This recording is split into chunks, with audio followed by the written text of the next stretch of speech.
Bonjour, bienvenue sur cette nouvelle vidéo. Aujourd'hui, je vais vous parler d'alimentation émotionnelle. Alors, beaucoup d'entre vous suivent cette chaîne et me suivent également sur les réseaux parce que vous le savez, je suis spécialisée dans tout ce qui est troubles du comportement alimentaire. Et aujourd'hui, nous allons faire une vidéo vraiment spécifique par rapport à ces pulsions alimentaires, ces compulsions, les grignotages, en fait, et je vais vous expliquer un petit peu ce qui se passe avec ça. Donc, beaucoup de personnes se rendent compte qu'elles prennent du poids parce qu'il y a une partie de leur alimentation qui correspond donc à une alimentation émotionnelle, c'est-à-dire qu'il y a un lien entre leurs émotions et leur alimentation. Il y a une part de l'alimentation en fait qui dépasse les besoins physiologiques et qui correspond à une réponse émotionnelle.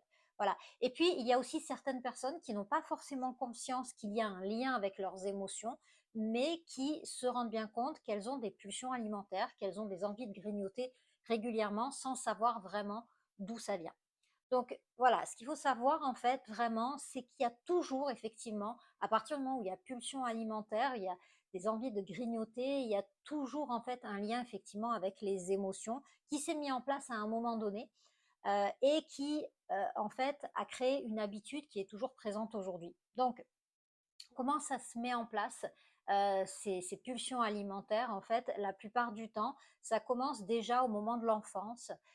L'enfant a subi, en fait, des émotions négatives, des choses difficiles à gérer par lui-même, même impossibles à gérer par lui-même, qui lui sont arrivées et il a dû trouver une solution par rapport à ça.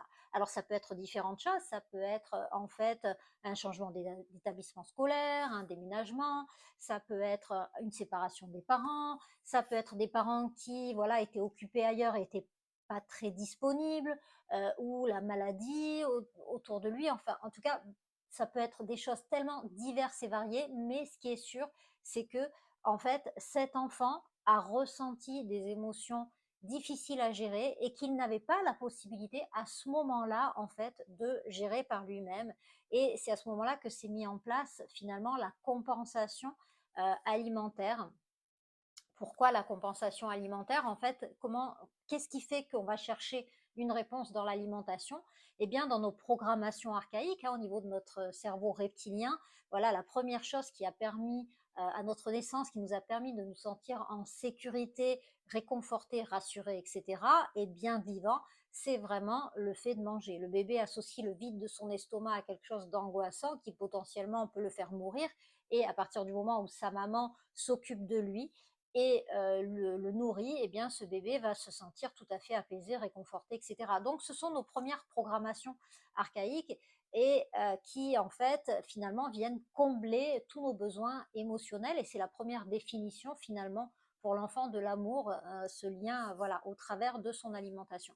Donc en fait, ce qui se passe, c'est qu'à un moment donné, quand un enfant n'arrive pas à gérer les émotions qui l'envahissent, en fait, qui n'arrive pas qui ne peut pas bien souvent trouver des solutions par rapport à ça parce que ça n'est pas de son fait et lui juste il subit ça et il doit bien en faire quelque chose, eh bien, n'ayant pas la possibilité de mettre en place une réponse adaptée, eh bien, son cerveau va trouver un système de compensation. Donc, ce qu'il faut savoir, c'est qu'en fait, l'alimentation se met en place et son rôle, en fait, ça va être vraiment d'anesthésier les émotions. Quand vous avez des envies de manger, des pulsions alimentaires, le fait de manger vient systématiquement anesthésier les émotions. Et ça, c'est important. Ça vous apporte du plaisir et du réconfort tout de suite, en fait, ce sentiment de remplissage qui est un remplissage de nourriture, mais qui est finalement pour votre cerveau émotionnel, votre cerveau reptilien, c'est un remplissage finalement de plaisir et d'amour.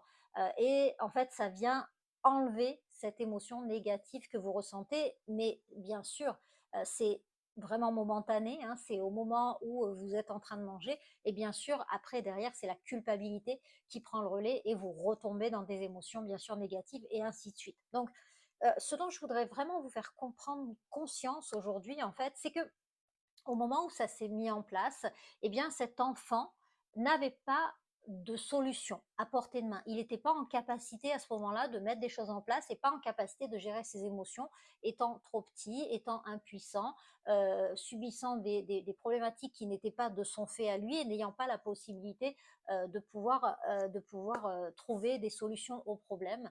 Donc il a mis cette solution en place. Inconsciemment, bien sûr, ça a été la manière de gérer les choses. Et puis, en fait, ça s'est répété plusieurs fois et un schéma a été créé à partir de ça qui a en fait c'est devenu une habitude, c'est devenu surtout un mode de fonctionnement. Et qu'est-ce qui se passe en fait en plus par rapport à ça? C'est qu'on se rend compte en fait, hein, que chez l'enfant, à partir du moment où on voit la courbe de poids qui commence à sortir justement de cette courbe évolutive normale, on voit, hein, que le poids commence à augmenter et cetera et malheureusement, bien souvent en fait, on va traiter directement, une conséquence parce que la prise de poids est la conséquence d'une compensation alimentaire et ça n'est pas le problème en fait, c'est vraiment la conséquence. Donc qu'est-ce qu'on va faire bien souvent? On va mettre cet enfant au régime. Ce régime va faire que du coup, il aura plus cette solution pour apaiser ses émotions et qu'en plus, en fait, il va se sentir privé, il va se sentir restreint, il va se sentir un peu puni, etc., etc. Il va avoir un regard sur lui qui va être de plus en plus négatif, ne lui permettant pas de construire une bonne estime personnelle et ça va renforcer le problème. Voilà. Et bien sûr, c'est à ce moment-là qu'on tombe justement dans le cercle vicieux des régimes et ça renforce finalement toujours au fil du temps et même si sur le moment on perd un petit peu de poids, on en reprend toujours plus après et ainsi de suite. Voilà. Donc souvent ça a commencé comme ça. Je dis pas toujours, mais souvent ça a commencé comme ça. L'enfance ou bien l'adolescence, hein, voilà. Maintenant, ce dont il faut prendre conscience aujourd'hui, c'est que aujourd'hui, même si vous avez quand même encore votre enfant intérieur qui est là, vous êtes adulte. Et la vie que vous avez aujourd'hui est le résultat de vos choix. Et l'avantage de ça, c'est que vous avez aujourd'hui la possibilité de pouvoir trouver des solutions.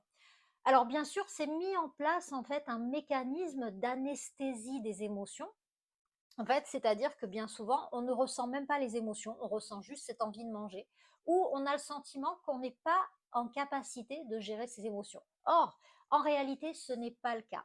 Et qu'est-ce qui va pouvoir faire créer le changement? Qu'est-ce qui va pouvoir faire que ce comportement alimentaire va vraiment pouvoir changer dans le temps? Ça va être aujourd'hui d'accepter d'être qui on est parce qu'on a fait ce qu'on a pu avec ce qu'on a reçu. Et aujourd'hui, de se dire, mais en réalité, ces émotions, elles sont là. Et je suis tout à fait en capacité, même si c'est pas très agréable, je suis tout à fait en capacité de les accueillir, en fait, ces émotions, et de les voir, en fait, plutôt que comme quelque chose qui fait de moi, qui va, en fait, être rabaissant pour moi parce que je me sens fragile, etc. Non, en fait, ça me vient juste m'indiquer qu'il y a un déséquilibre. En fait, je vais pouvoir accueillir ça vraiment dans la bienveillance en me rendant compte que chaque émotion est comme un voyant qui s'allume et qui m'indique qu'il y a un déséquilibre. Et aujourd'hui, je suis plus cet enfant qui doit subir et qui ne peut rien faire. Je peux faire quelque chose. Je peux faire un pas vers la solution adaptée. Et vous n'allez pas trouver de trucs ou d'astuces qui va en fait supprimer ces envies de manger, faire en sorte que le comportement alimentaire du jour au lendemain, voilà, avec quelque chose que vous allez mettre en place, un peu, voilà, qui va être comme une fuite du problème, va résoudre le problème dans le temps, ça n'est pas le cas. La seule manière vraiment, c'est de pouvoir en fait prendre le relais de votre alimentation. C'est-à-dire aujourd'hui d'accueillir ce qui se passe, de se dire tiens, j'ai un voyant qui s'allume, quel est le problème? Et c'est pas très agréable, mais grâce à ça, j'ai conscience qu'il y a un problème, je vais pouvoir mettre en place la solution et je fais un pas vers la solution. Et ce que vous allez pouvoir mettre en place va créer du changement vraiment réel en fait et va vous permettre au contraire de développer finalement cette estime personnelle, de pouvoir prendre confiance en vous. Et vous allez voir que petit à petit, le fait d'accueillir ces émotions, en parallèle, votre comportement alimentaire, petit à petit, de lui-même, il va pouvoir changer. Ces pulsions, elles seront de moins en moins importantes, ces envies de manger aussi, et vous allez pouvoir grandir vraiment. Maintenant, si vous continuez à penser que cette conséquence en fait, hein, la conséquence c'est j'ai des émotions négatives, des émotions basses et j'ai envie de manger, Donc, si je continue à penser que le problème, c'est l'envie de manger, c'est comme continuer à penser que quand j'ai une fuite d'eau, le problème, c'est l'eau. Et qu'à chaque fois, je vais vraiment vite essuyer l'eau, mais il y a toujours de l'eau qui va arriver. Tant que j'ai pas dit, je ne me suis pas rendu compte que c'était la fuite qui était le problème, en fait. Voilà. Donc, aujourd'hui, vous devez vraiment prendre du recul en dire mais c'est pas l'envie de manger, c'est pas la pulsion alimentaire qui est le problème, c'est l'émotion qui déclenche cette réponse-là. Et il faut aujourd'hui, en fait, aller chercher l'émotion et changer la réponse, mettre vraiment en place petit à petit une solution adaptée qui va vous faire grandir, qui va vous faire croître, qui va vous faire prendre confiance en vous. Et votre comportement alimentaire va lâcher en parallèle à ça. C'est vraiment important. Donc ça s'est mis en place à un moment où vous ne pouviez pas faire autrement. Aujourd'hui, vous avez les clés, vous avez la possibilité, même si c'est pas très agréable, même si c'est une sortie de votre zone de confort, vous avez la possibilité de ressentir cette émotion, de l'accueillir, de l'accepter et vraiment d'en faire quelque chose et de transformer votre vie. Voilà, donc ça, c'est vraiment quelque chose qui est important de comprendre, de prendre conscience et de mettre vraiment en application et vous êtes capable de le faire. Voilà, donc aujourd'hui, heu, vous avez déjà voilà, hein, des indications, des choses qui peuvent vous aider sur cette courte vidéo.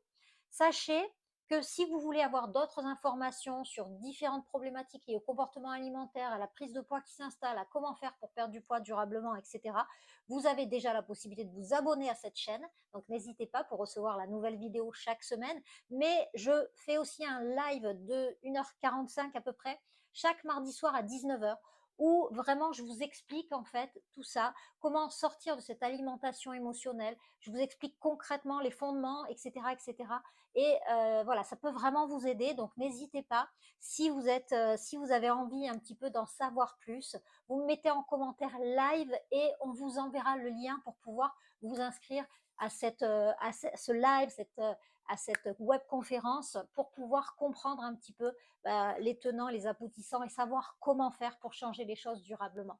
Donc mardi soir, 19h, n'hésitez pas, marquez-moi un petit live en commentaire et puis on se retrouve très bientôt. Bye bye!